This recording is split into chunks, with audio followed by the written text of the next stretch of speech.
So a bottom whorl spindle that has most of the weight down the shaft, 7/8 or so is what I like to say. This one is a little bit above 7/8. These spindles work great as a semi-support spindle is what I like to call them. So the weight of the spindle can be lifted slightly as it turns in the bowl to provide the tension on the yarn with a long staple fiber. Any short staple fiber, you're not going to get by with that. So it needs to be very much of strictly a support spindle. So I'm going to grab a little bit of this alpaca fluff.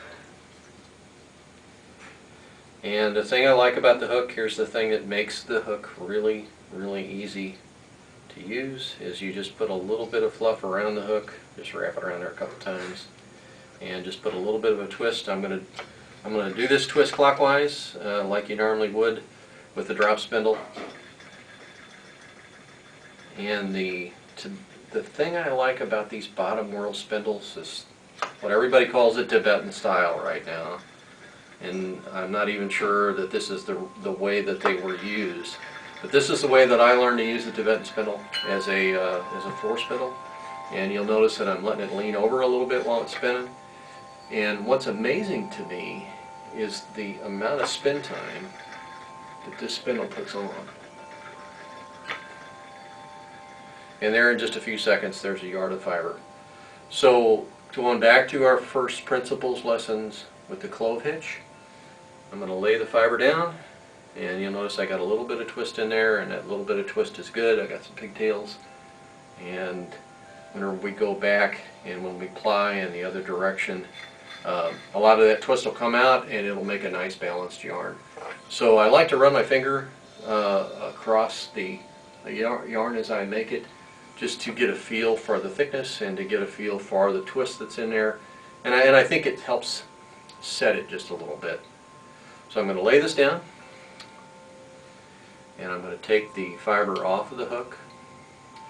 And if you go back to our clove hitch lesson, we go over the top, around the back, over the front and above, and then when we come around the back again and tie that, that's the clove hitch or the bag hitch or the miller's hitch. And it's really handy because it comes apart with just a little pull between the standing part and the end, and of course the bite. If we go back to our knot tying lesson, the bite is where the business of the knot is made. This is the end, of course, and this is the standing part of the line. If you want to talk about rope instead of yarn, and all of it's the same, whether the clove hitch is used for tying together a big load, or whether it's used in weaving or spinning, it's still the same knot. So over the front, around the back and underneath, cross over, come around the back again, and then come through the loop, and that makes a nice clove hitch. And I would much rather tie a clove hitch like this than to be lifting a big load somewhere, just because it's more fun. So I'm going to wrap on the fiber that we made and leave enough to spiral up to my hook. I like to put about 3 wraps around the hook to keep it from coming off of there while you're turning. And this is all wrapped on very loosely to start, and the reason it's wrapped on loosely is we're going to move that cop. So the cop is the buildup of the fiber on the whorl, and we're going to keep moving that down.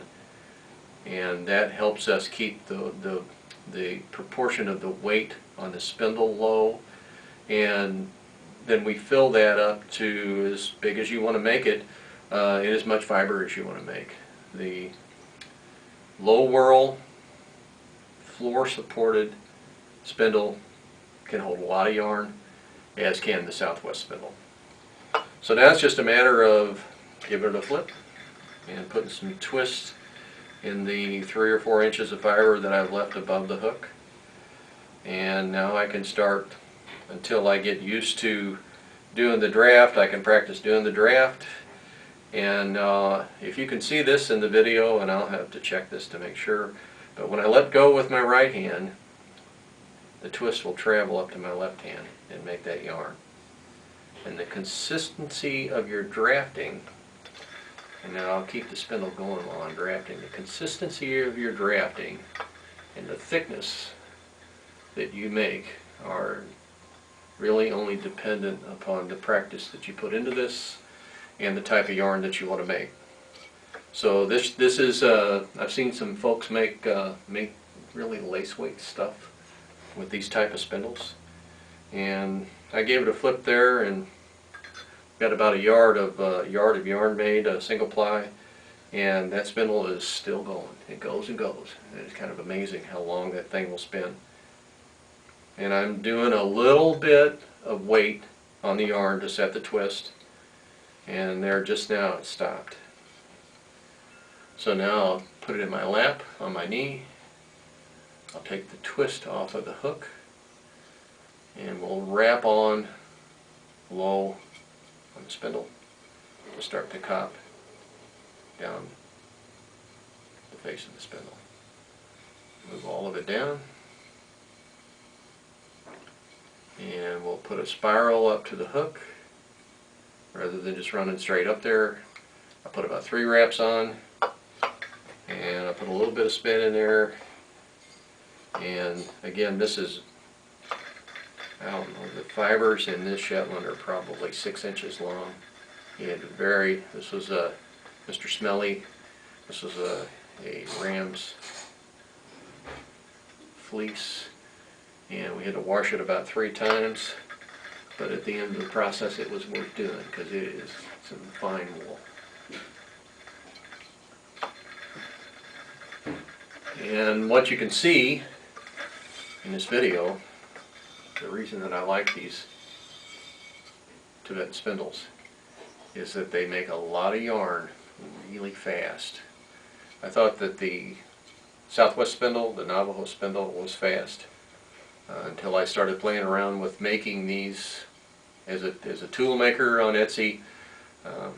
I'm not a coarse spinner. It's not my main craft, but learning to use these tools as a maker and making sure they're balanced and testing them before I sell them.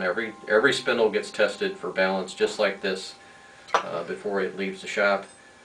And our tools of course are unconditionally guaranteed, so if you get a spindle you don't like or you get one that you can't use, I don't want you to keep it if you don't like it. You're welcome to send it back.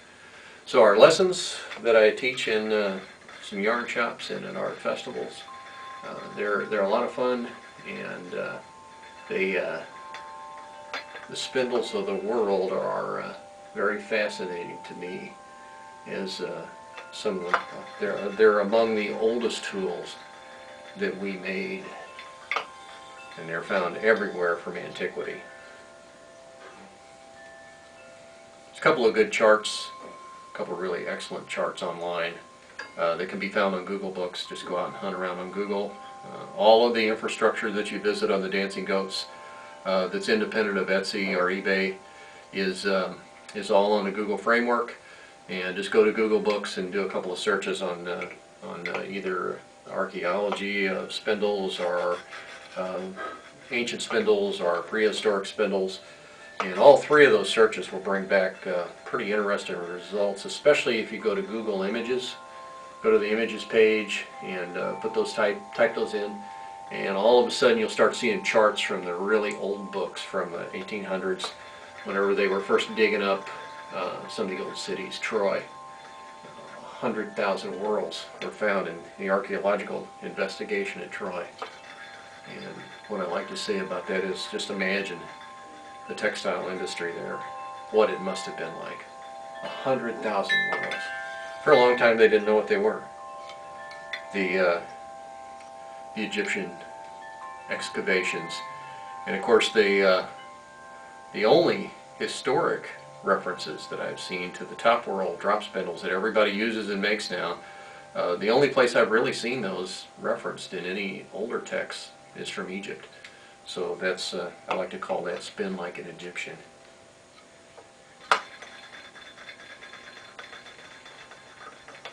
But when it comes to really making a lot of yarn fast and having something to do with your hands,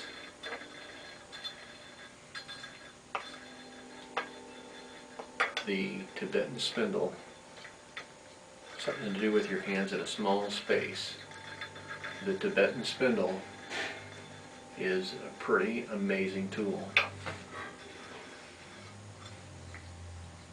So I put the point on my knee, I untwist, and I wind on the cop, and we've already made probably 15 or 20 yards of yarn just in this small demonstration.